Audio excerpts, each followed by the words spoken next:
अस्सलाम वालेकुम दोस्तों, कैसे हो?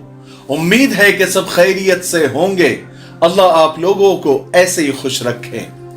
जैसा कि हम सब जानते हैं कि शब बरात कल है, यानी कल 14 शाबान है और 15वीं शब बरात कहलाती है। अंग्रेजी तारीख 7 मार्च और दिन मंगल का।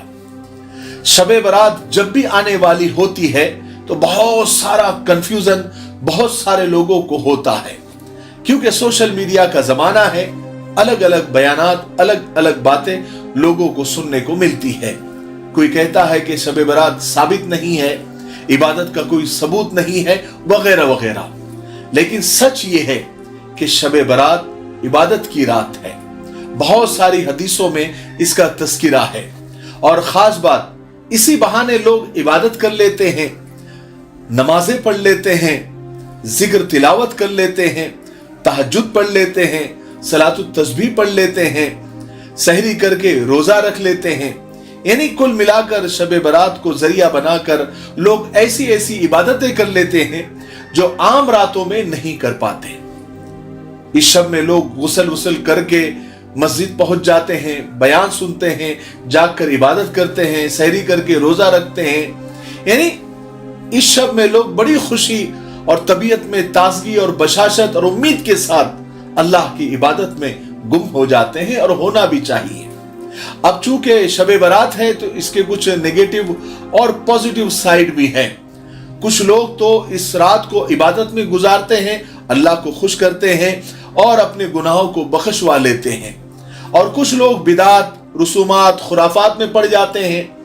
और रही नौजवानों की बात, तो उनकी तो अलग ही दुनिया है। उनको तो मस्ती करने का बहाना चाहिए। वो इस मुबारक रात को भी हुल्लड़बाजी और मस्ती और स्टंटबाजी वगैरह में वो पूरी शब को गुजार देते हैं। लेकिन असल और सही बात क्या है कि हम इस रात को यानी शब बरात को कैसे गुजारें? तो देखिए, ये रात इबादत की रात है, बख्शिश की रात है। इस रात में अल्लाह की तरफ से बंदों को बहुत सारे ऑफर्स होते ना। हमारे यानी असल जिंदगी में भी, दुनिया में भी बहुत सारे मॉल्स में देखो या त्योहारों के वक्त देखो, बहुत सारे ऑफर्स होते हैं और अक्लमंद और समझदार लोग इन ऑफर्स का फायदा भी उठाते हैं। तो हमें भी शब बरात में जो अल्लाह की तरफ से ऑफर होते हैं, जो आवाजें लगाई जाती है, जो सदाएं लगाई जाती है, उसका फायदा हमें उठाना चाहिए। तो नियत करें कि हम इस रात को इबादत में गुजारेंगे। और हाँ, रात इशाबाद शुरू नहीं होती, बल्कि सूरज गुरूब होने से ही शुरू हो जाती है। बहुत सारे लोग इशाबाद शब बरात की शुरुआत समझते हैं कि शब बरात तब से शुरू होती है, सूरज गुरूब होने से लेकर सुबह सादिक तक। इसलिए मगरिब से ही इस रात का एहतराम जरूरी है। इसलिए मगरिब से पहले ही गुस्ल वगैरह कर ले। गुस्ल जरूरी या कोई फर्ज वाजिब नहीं है, लेकिन तबीयत में बशाशत के लिए जरूरी है। दिन भर आदमी थका हारा होता है, पसीने से शराबोर होता है, तो गुस्ल कर लेगा तो बहुत अच्छा उसको लगेगा। और गुस्ल वगैरह करके अच्छे कपड़े पहनकर, खुशबू वगैरह लगाकर मगरिब से ही मस्जिद में पहुंच जाए। ये सारी चीजें वाजिबात या फराइज में नहीं आती, ये सिर्फ इबादत में ताजगी आ जाए, बशाशत आ जाए, इसलिए करनी है। तकमीली तलबीना, ताकत, सेहत और शिफा के लिए सुन्नत और तिब्बे नबवी का बेहतरीन नुस्खा। नाजरीन, क्या आप भी खुशहाल मालदारों की तरह कामयाब बिजनेस करके हजारों और लाखों रुपए कमाना चाहते हैं? अगर आपकी हाँ है तो आज ही से अपने इलाके में तकमीली तलबीना का आसान बिजनेस करना शुरू करें और चंद ही महीनों में कामयाब बिजनेसमैन बनने के तरीके बेहतरीन तजुर्बों के साथ सीखें। बिजनेसमैन बनने का ये मौका कहीं आपके भी हाथ से चला न जाए, इसलिए अभी हमसे राब्ता करें। 9890963757। Takmeeli food products private limited, Malegaon, India. मगरिब और इशा की नमाज बाजमात पढ़ें, और इन दोनों नमाजों के दरमियान अव्वाबीन अगर आप पढ़ना चाहे तो पढ़ सकते हैं। अक्सर मस्जिदों में उलमाए किराम के बयानात भी होते हैं, उसको भी आप सुने, उसके बाद आप इबादत में लग जाए। इस रात में आप ऐसे पर्टिकुलर कोई खास इबादत नहीं है, आप अलग अलग इबादतें कर सकते हैं। जैसे आपने थोड़ी सी नमाजें पढ़ ली, कुछ नवाफिल पढ़ लिए, फिर थोड़ी देर आपने जिक्र कर लिया, थोड़ी देर आपने कुरान पाक की तिलावत कर ली, फिर थोड़ी देर के बाद आप छोटा सा ब्रेक वगैरह भी ले सकते हैं, चाय वगैरह पी सकते हैं।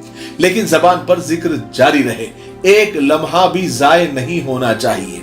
इस रात में आप खास करके क़ज़ाए उम्री आप जरूर पढ़ें, क्योंकि जितनी नमाजें आपकी छूटी हुई है वो हम पर लोन की तरह है, यानी कर्ज की तरह है, जो चुकानी ही चुकानी है, यहां नहीं तो वहां इसको चुकाना ही चुकाना है। इसलिए क़ज़ाए उम्री आप जरूर पढ़ें।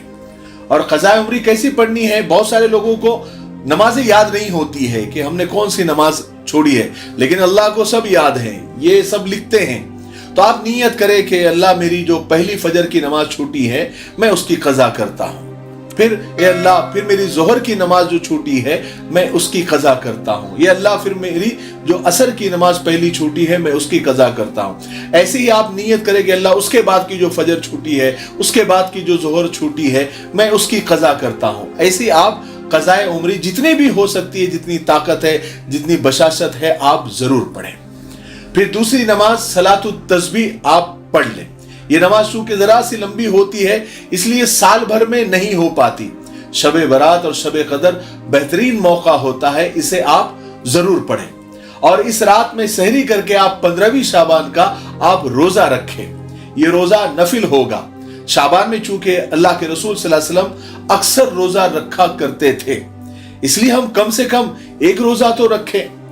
वैसे अगर आप चाहे तो और भी रोजे रख सकते हैं और रखने भी चाहिए, ताकि हम रमजान आने से पहले पहले हम प्रिपेयर हो जाए, हम तैयार हो जाए कि हमें रमजान में रोजे रखने। जब शाबान में हम रोजे रखेंगे तो हमको रमजान में जो हमारे फर्ज रोजे हैं उसमें जरा सी आसानी हो जाती है, जरा सी क्या बहुत सारी आसानी हो जाती है।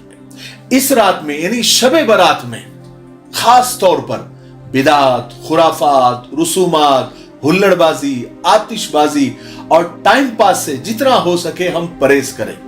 अक्सर ऐसा भी देखने में आया है कि बाप तो मस्जिद में इबादत कर रहा है और उसके बच्चे बाहर हुल्लड़बाजी करते घूम रहे हैं। इसलिए अपने बच्चों पर भी नजर रखे, हो सके तो उनको अपने साथ ले। और औरतों के लिए भी यही सब कुछ काम है, जो मर्द मस्जिद में कर रहे हैं वो औरतें घर में करें, यानी घर में इबादत करें। और आखिर में दुआओं का खास एहतमाम करें, क्योंकि हमें अल्लाह से मांगना और उसको मनवाना बहुत जरूरी है। क्योंकि ऐसा लगता है कि अल्लाह हमसे आजकल नाराज चल रहे हैं, इसलिए हम पर हालात है, मुसीबतें हैं, इसलिए रो रो कर अल्लाह को मनाएं।